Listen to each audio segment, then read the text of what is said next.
좋은 아침입니다. 아침에 하나 뉴스 종합 비타민 아침의 매일경제 김은미입니다. 오늘의 일면 같이 들어가 보실까요? 매일경제입니다. 아이 낳으면 아파트 특공 기회 한 번 더. 네, 어제 이 정부에서 저출산 대책을 내놨습니다. 그 중에 하나가 아이를 낳으면 아파트 특별공급 청약에 신청할 기회를 한 번 더 주겠다라는 거죠. 그동안 아이 낳으면 뭐 300만 원 줘요, 500만 원 줘요. 현금 지원 얘기만 종종 있었는데 특공 기회를 한 번 더 준다. 약간 신선한 얘기가 나왔습니다. 이 얘기가 어디서 나왔느냐? 어제 있었던 저출산 고령화 사회 회의에서 나왔는데 이 회의 누가 주재했느냐? 윤 대통령이 주재했습니다. 다음 기사를 같이 볼까요? 윤 대통령 이 자리에서 뭐라고 했냐? 서울신문입니다. 윤 인구 비상사태 육아휴직 250만 원. 네, 윤 대통령 이 회의에서 인구 비상사태를 선언합니다라고 얘기를 했습니다. 인구 비상사태를 선포했다라는 거죠. 더불어서 아까 아파트 특공 기회 한 번 더 여기에 월급여 최대 휴직할 때 육아휴직할 때 월급여 최대 250만 원까지 줄 수 있도록 하겠다. 남성 아빠 육아휴직 지금 한 6%대인데 50%까지 쓸 수 있도록 하는 게 목표다라고 얘기를 했습니다. 네, 하나하나 이런 대책들 좀 들어보면 아하, 포인트는 일가정 양립인 것 같다라는 생각이 듭니다. 근데 이게 인류의 맞벌이가 시작되고 풀지 못한 난제 중에 하나가 일가정 양립이죠. 이 어려운 문제를 풀기 위해 한 발짝 일단 의미 있는 걸음을 했다는데 굉장히 응원을 많이들 보내고 있을 것 같다라는 생각이 좀 듭니다. 다음 기사 볼까요? 경향입니다. 북러 한쪽이 침공당하면 상호 지원. 어제 북러 정상회담이 있었습니다. 그리고 이 자리에서 두 사람 밝게 웃으면서 지금 악수하고 있는 모습 보시 얘기가 좀 잘 풀린 것 같습니다. 근데 무슨 얘기를 했느냐? 한쪽이 침공당하면 상호 지원하겠다라는 얘기를 했다라는 겁니다. 이게 대체 무슨 얘기냐? 다음 기사 이어서 보시죠. 동아일보입니다. 한반도 유사시 러시아 개입 길을 열었다. 한반도의 유사시, 한반도의 혹여나 어떤 상황이 벌어진다고 하면 러시아가 개입을 할 수도 있는 길이 열린 거 아니겠느냐라는 해석이 지금 나오고 있습니다. 이렇게 되면 명확한 신냉전 체제 구도가 한눈에 좀 보이죠. 네. 근데 여기서 좀 의아한 부분이 있습니다. 다음 기사 볼까요? 조선일보입니다. 북러 유사시 자동 군사 개입 동맹 수준 격상입니다. 네, 유사시에 자동으로 군사 개입을 하기로 했는데 동맹은 아니에요. 동맹 수준 격상입니다. 이게 대체 무슨 얘기인 건지 이 얘기를 잠시 뒤에 대담으로도 좀 짚어보겠습니다. 다음 기사 볼까요? 한국일보입니다. 초라한 휴진율, 전공에 빠진 범대위, 의료계 내분 격화입니다. 네. 어제 이 대한의사협회에서 뭐라고 했냐? 27일부터 무기한으로 우리 휴진할 겁니다. 휴업할 거예요. 라고 얘기를 했습니다. 그리고 더불어서 오늘 이제 범대위가 발족을 하죠. 그런데 범대위에 지금 전공의들, 사실 이번 사태에 처음 파업이 시작됐던 건 전공의부터인데 전공의 대표 오늘 발족하는 범대위에 불참합니다. 네, 여기 불참하는데 이어서 여길 좀 볼까요? 의협 무기한 휴진 선포 후 내부 반발도 있습니다. 광역단체 의사회가 이면택 의사협회장의 깜짝 쇼다. 우리는 무기한으로 휴진한다는 얘기 처음 들었다라고 얘기를 하고 있습니다. 그러다 보니까 의료계 내분이 격화되는 거 아니냐라는 전망이 나오고 있는 건데 의정 갈등을 뭐 대화로 얘기를 해서 어떻게 풀어보려고 한다고 해도 대화할 당사자가 뭔가 명확하지가 않은 그런 상황인 거죠. 의정 갈등이 지금 표류하는 건 아닐까 하는 생각이 좀 드네요. 다음 사진 기사 보겠습니다.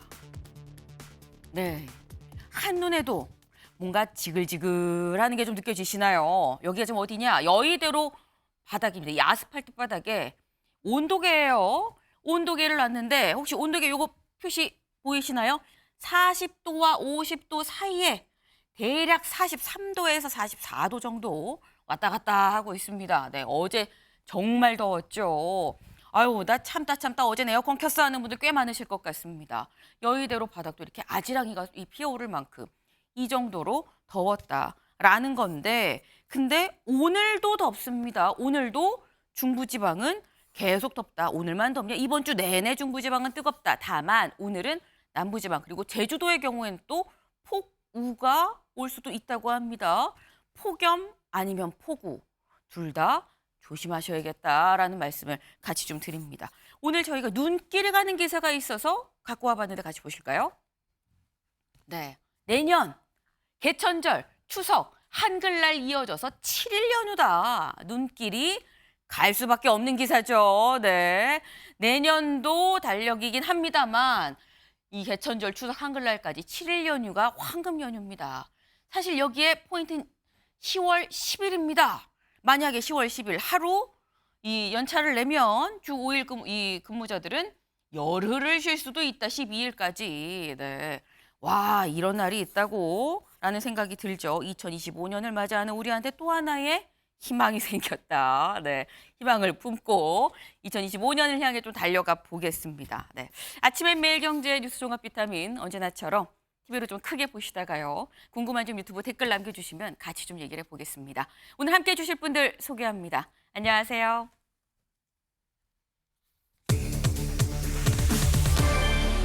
네, 첫 번째 키워드 동맹 수준입니다. 기사 같이 볼까요?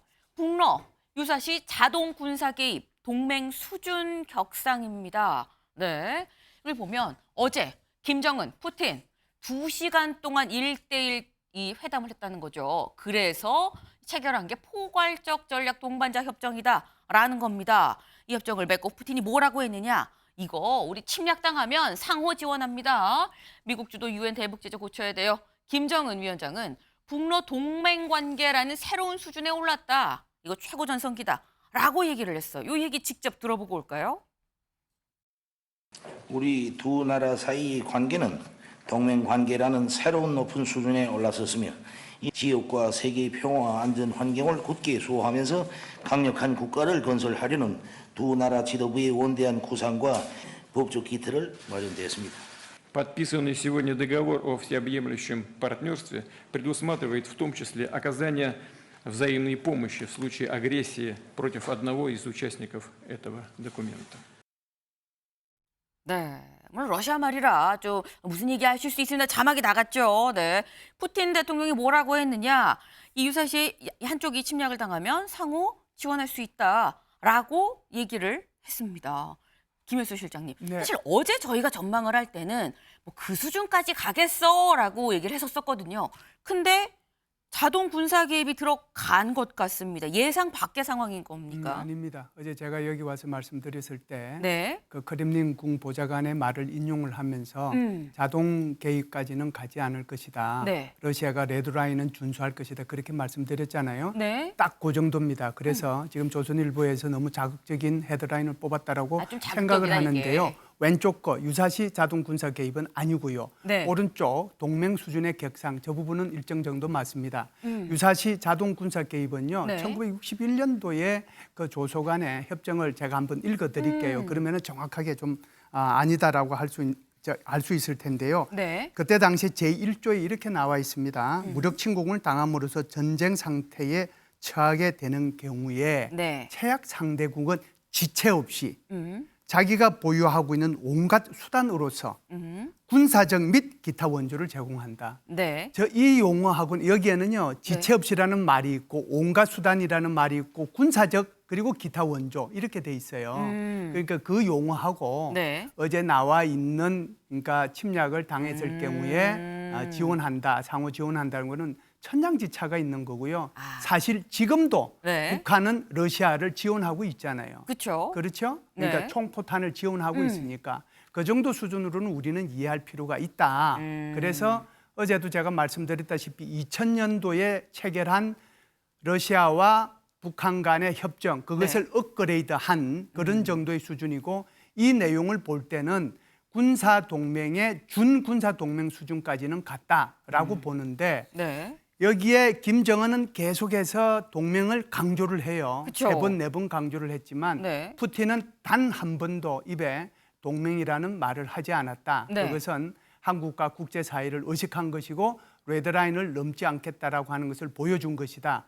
중요한 것은 앞으로 어떻게 될 것이냐 하는 거잖아요. 이 부분이 립 서비스로 남을 것이냐, 그렇지 않으면 실질적으로 동맹 관계로 갈 것이냐라고 네. 봐야 되는데 네. 그것은 두 가지를 보면 됩니다. 하나는 러시아와 북한 간의 어떤 연합주의 체제가 구축이 네. 될 건가. 두 번째는 러시아와 북한 간의 어느 정도의 군사 훈련을 할 것인가 이거거든요. 한 번도 군사 훈련 한 적도 없고 연합주의 체제 구축한 것도 없어요. 네. 그래서 이 내용을 보면 이게 립 서비스가 될 것인지 앞으로 정말 한미 동맹처럼 이런 동맹 관계로 갈 것인지 그것을 알 수 있다 이렇게 보는데 제가 볼 때는요. 네. 좀 조심스럽지만 네. 적어도 우크라이나 전쟁이 지속될 동안은 이런 립 서비스는 계속 갈 가능성이 있다 이렇게 봅니다. 네. 제가 궁금했던 점이 몇 가지가 있었는데 한 번에 다 몰아서 쭉 말씀을 해주셨어요. 근데 사실 말씀처럼 이게 러시아 푸틴 대통령의 약간 립 서비스 비슷한 그런 뉘앙스다. 명확히 얘기하면 그냥 준 군사 동맹 정도로 좀 볼 수 있는 거 아니겠느냐라는 말씀이셨는데, 근데 말씀처럼 김정은 위원장은 동맹이라고 분명하게 얘기했습니다. 근데 푸틴 대통령은 그렇게 얘기를 안 했거든요. 이거 립 서비스라고 보기에는 짧게 여쭤볼게요. 네. 그럼 푸틴 대통령이 생각하는 수준과 김정은 위원장이 생각하는 이 조약의 수준이 같긴 같은 거냐, 서로 다른 데를 바라보고 있는 건 아니냐라는 생각이 들어요. 제가 볼 때는 다른 데를 바라보고 있다라고 생각하는 거고요. 소위 말해서 상호 군사 동맹이 체결되려면 이렇게 이제 포괄적이고 전략적인 네. 동반자 관계라는 협정 속에서 한 문장 정도 들어가서는 안 됩니다. 한미 상호 방위 조약이 있죠.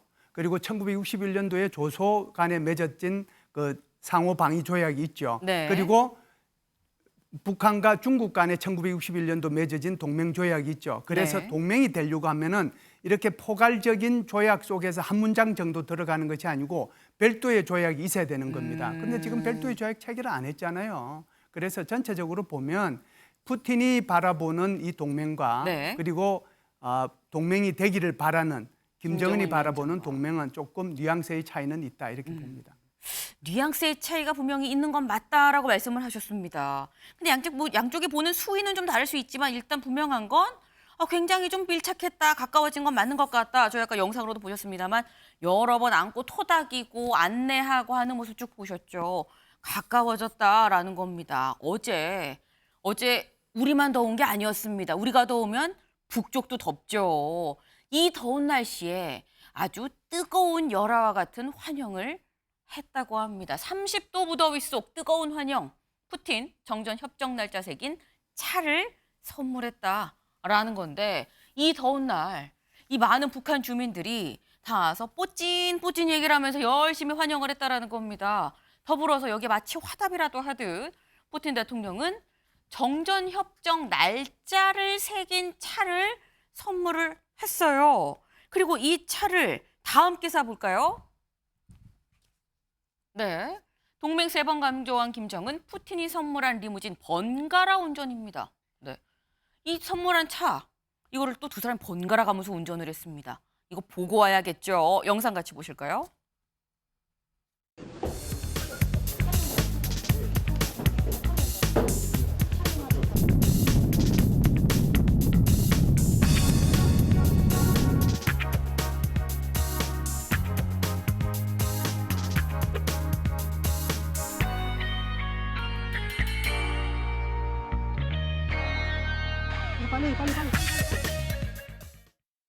네, 사실 김정은 위원장과 푸틴 대통령이 운전을 할 그런 사례가 있었을까라는 생각이, 직접 운전을 하는 경우가 있었을까라는 생각이 드는데 이번에 번갈아 가면서 막 운전을 하는 좀 그런 모습을 또 봤습니다.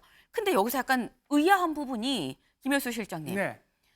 김정은 위원장이 아우루스 작년 2월에 받고 좋아했어요. 그렇죠. 근데 이번에 또 차를 준 것 같습니다. 네. 근데 이번에 왜 차에다가 정전 날짜를 새겼느냐, 이게 무슨 의미냐? 지금 김정은 위원장이 자기가 차 타고 있는 것도 전부 다 저런 의미 있는 그런 번호를 다 타고 다니거든요. 근데 지금 이제 말씀하신 것처럼 아우루스 받았는데 네. 받았을 때 저기 727-1953이라고 돼 있는데 네. 1953년 7월 27일은 6.25 전쟁을 마무리하는 정전협정이 체결된 날입니다. 네. 그런데 우리는 이것을 정전협정 체결일이라고 얘기하지만 네. 북한에서는 이것을 성전기념일이라고 얘기를 해요. 전쟁에서 이긴 날이라고 해서 아주 대대적인 행사도 하고 가끔씩은 이날에 열병식도 하거든요. 그렇기 때문에 이게 727 1953이라고 하는 그런 번호판을 붙였다 이렇게 생각을 합니다. 아, 북한에선 이걸 승전한 기념일로 치기 때문에 중요한 이 좋은 날이기 때문에 그걸 또 번호를 넣어서 한 거 아니겠느냐라는 말씀이셨습니다. 사실 지금 뭐 번갈아 가면서 차 운전하고 어제 저희가 보여드린 모습은 이제 공항에서 내려서 아우 형님 먼저 아우 먼저 아유 뒷좌석 타시죠. 계속 권유하는 그런 모습 봤었죠. 네. 근데 우애 좋은 이 형님 아우 모습을 또 연출을 하려고 생각을 했었던 건가라는 생각도 드는데 어제 저희가 보여드렸던 그 형님 먼저 아우 먼저 공항에서의 그 캄캄했던 새벽 2시 공항에서의 그 모습이 보니까 푸틴이 지각을 했었던 거더라라는 겁니다. 푸틴이 원래 오기로 했었던 건 분명 18일이었었는데 19일에 도착을 했다라는 얘기인 거죠. 이 얘기인즉슨 새벽 2시 공항에서 홀로 지각하는 푸틴을 김정은 위원장이 기다리고 있었다라는 겁니다. 이렇게 되다 보니까 1박 2일 일정이 아니라 당일치기 일정이 돼버렸다라는 얘기인 건데 어제 김정은 위원장 홀로 기다리던 모습 같이 잠깐 보고 올까요? 뒤에 푸틴 뛰어가는 거 나오죠?